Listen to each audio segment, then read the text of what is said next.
নমস্কার, welcome to Amazon study. চলে এসেছি সময় পরিমাপের আবারও একটি নতুন এপিসোড নিয়ে। আগের এপিসোডে আমি বছর মাস দিনের বিয়োগ অঙ্ক নিয়ে আলোচনা শুরু করেছিলাম। আজকে সেখান থেকেই কন্টিনিউ করব। 164 পৃষ্ঠার অঙ্কগুলো থেকে আমি শুরু করছি। আগের দিনের 163 পৃষ্ঠা অবধি দেখিয়েছিলাম। এই অঙ্কগুলো আমি পশ্চিমবঙ্গ প্রাথমিক শিক্ষা পর্ষদ প্রণীত আমার গণিত অঙ্ক বই থেকে, তৃতীয় শ্রেণীর আমার গণিত অঙ্ক বই থেকে আমি নিয়েছি। সেই আমার গণিত অঙ্ক বইয়ের 164 পৃষ্ঠার 1 নম্বর অঙ্ক থেকে আমি আজকে শুরু করছি। প্রথম অঙ্কটা রয়েছে 5 মাস 26 দিন। তার থেকে বাদ দিতে হবে 4 মাস 20 দিন। এটা খুবই সহজ হিসাব। প্রথমে শুরু করছি ডান দিক থেকে শুরু করতে হয় বিয়োগ থাকলে পরে। উপরে 26 নিচে 20 রয়েছে, তো উপরেরটা বড় নিচেরটা ছোট, কোনো সমস্যা নেই। এখানে লিখে দিলাম 26 থেকে 20 বাদ গেলে 6 দিন। আর মাসের ক্ষেত্রেও তাই, উপরে 5 নিচে 4 রয়েছে, এখানেও কোনো সমস্যা নেই, তাই এখানে লিখে রাখলাম 1 মাস। 5 থেকে 4 গেলে 1 মাস পড়ে থাকে। তাহলে উত্তর হলো 1 মাস 6 দিন। চলে যাচ্ছে 2 নম্বর অঙ্কে। 4 মাস 5 দিন, তার থেকে বাদ দিতে হবে 2 মাস 20 দিন। ঠিক আগের অঙ্কটার মতনই করব। ডান দিক থেকে দেখব, উপরে রয়েছে 5 নিচে রয়েছে 20, কোনোদিনও 5 থেকে 20 বাদ দেওয়া যায় না। তো 4 মাস থেকে 1 মাস যদি নিয়ে নিই তাহলে এখানে পড়ে থাকবে 3 মাস, আর 1 মাস সমান সমান 30 দিন। সেই 30টা 5-এর সাথে যোগ হয়ে যাবে। 30 আর 5 যোগ হলে হবে 35। 35 থেকে যদি 20 বাদ দিই তাহলে পড়ে থাকবে 15 দিন। 35 থেকে 20 অনায়াসে বাদ দেওয়া যায়, পড়ে থাকলো 15 দিন। এখানে 3 মাস থেকে 2 মাস বাদ দিলাম, পড়ে থাকলো 1 মাস। তাহলে উত্তর হলো 1 মাস 15 দিন। চলে যাচ্ছে 3 নম্বর অঙ্কে। 10 বছর 8 মাস 10 দিন, তার থেকে বাদ দিতে হবে 8 বছর 6 মাস 20 দিন। এটাও ডান দিক থেকেই করব, ঠিক আগের অঙ্কগুলোর মতো। 10 দিন থেকে 20 দিন কখনোই বাদ দেওয়া যায় না, তাই 8 মাস থেকে 1 মাস নিয়ে নিলাম। এখানে রইল পরে 7 মাস। 1 মাস যদি দিনের এখানে যোগ হয় তাহলে সেটা 30 দিন হিসাবে যোগ হবে। 1 মাস সমান সমান যেহেতু 30 দিন। 30 আর 10 যোগ করলে হবে 40। 40 দিন থেকে যদি 20 দিন অনায়াসে বাদ দেওয়া যায় তাহলে 40 থেকে 20 বাদ দিলে পড়ে থাকবে 20 দিন। এদিকে 7 থেকে 6 বাদ দেওয়া যায়, তাই 7 মাস থেকে 6 মাস বাদ দিয়ে পড়ে থাকবে 1 মাস। আর 10 বছর থেকে 8 বছর বাদ দেওয়া যায় অনায়াসে, তাহলে 10 বছর থেকে 8 বছর বাদ দিলে পড়ে থাকবে 2 বছর। উত্তর হলো 2 বছর 1 মাস 20 দিন।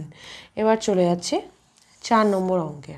4 নম্বরে বলা রয়েছে 8 বছর 6 মাস 8 বছর 6 মাস 3 দিন।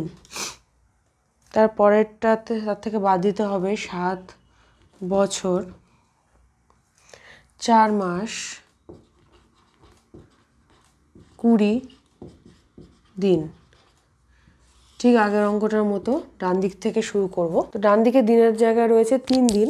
3 দিন থেকে 20 দিন কখনোই বাদ দেওয়া যায় না, তাই 6 মাস থেকে 1 মাস নিয়ে নেব। 6 মাস থেকে 1 মাস নিলে এখানে পড়ে থাকবে 5 মাস, আর 1 মাসটা 3 দিনে 30 দিন হিসেবে যোগ হবে। 30 আর 3 যোগ করলে হবে 33। 33 থেকে 20 অনায়াসে বাদ দেওয়া যায়।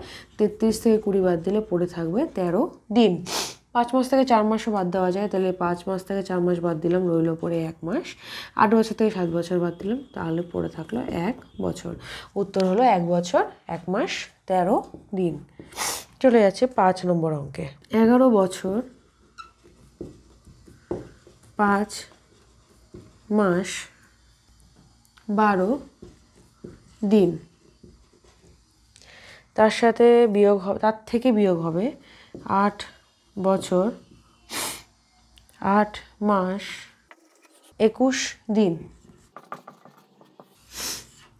12 দিন থেকে 21 দিন কখনোই বাদ দেওয়া যাবে না, তাই 5 মাস থেকে একটা মাস নিয়ে নিলাম। এখানে পড়ে থাকলো 4 মাস, আর সেই 1 মাসটা দিনে এসে 30 হিসাবে যোগ হলো। 30 আর 12 যোগ করলে হবে 42 দিন। 42 দিন থেকে 21 দিন খুব সহজেই বাদ দেওয়া যায়, তাহলে রইল পড়ে আরও 21 দিন। এবার এখানে মাসের ঘরে পড়ে রয়েছে 4 মাস উপরে, নিচে 8 মাস। 4 মাস থেকে 8 মাস বাদ দেওয়া যায় না, তাই বছর এখানে রয়েছে 11 বছর, তার থেকে 1 বছর নিয়ে নিলাম, রইল পড়ে 10 বছর। আর 1 বছর যদি মাসের এখানে যোগ হয় তাহলে সেটা 12 মাস হিসেবে যোগ হবে 12 যোগ 4, 12-র সাথে 4 যোগ হলে হবে 16, 16 থেকে 8 বাদ দেওয়া যায়, তাহলে মাসের ঘরে পড়ে থাকলো 8 মাস। এখানে আবার পড়ে থাকলো 10 বছর, 10 বছর থেকে 8 বছর বাদ দিলাম, রইল পড়ে 2 বছর। চলে যাচ্ছে পরবর্তী অঙ্কে। একটু মাথা ঠান্ডা রেখে 1 বছর সমান সমান 12 মাস, 1 মাস সমান সমান 30 দিন, এগুলো মাথায় রেখে হিসাবগুলো করলে খুব সহজেই অঙ্কগুলো করা যায়। 6 নম্বর 25 বছর, 6 নম্বর অঙ্ক 25 বছর 7 মাস 8 দিন। 20 বছর 10 মাস 10 দিন। ডান দিক থেকে বিয়োগগুলো করতে হবে আগের অঙ্কগুলোর মতো। 8 দিন থেকে 10 দিন কখনোই বাদ দেওয়া যাবে না, তাই 7 মাস থেকে 1 মাস নিয়ে নিলাম, এখানে পড়ে থাকলো 6 মাস। আর সেই 1 মাসটা দিনের সাথে 30 হিসেবে যোগ হলো, 30 আর 8 হলো 38 দিন। 38 দিন থেকে 10 দিন অনায়াসে বাদ দেওয়া যায়, রইল পড়ে 28 দিন। এবার এখানে পড়ে রইল মাসের ঘরে 6 মাস, আর নিচে থাকলো উপরে 6 মাস, নিচে 10 মাস। 6 মাস থেকে 10 মাস কখনোই বাদ দেওয়া যাবে না, তাই 25 বছর থেকে 1 বছর নিয়ে নেবো, এখানে পড়ে থাকবে 24 বছর।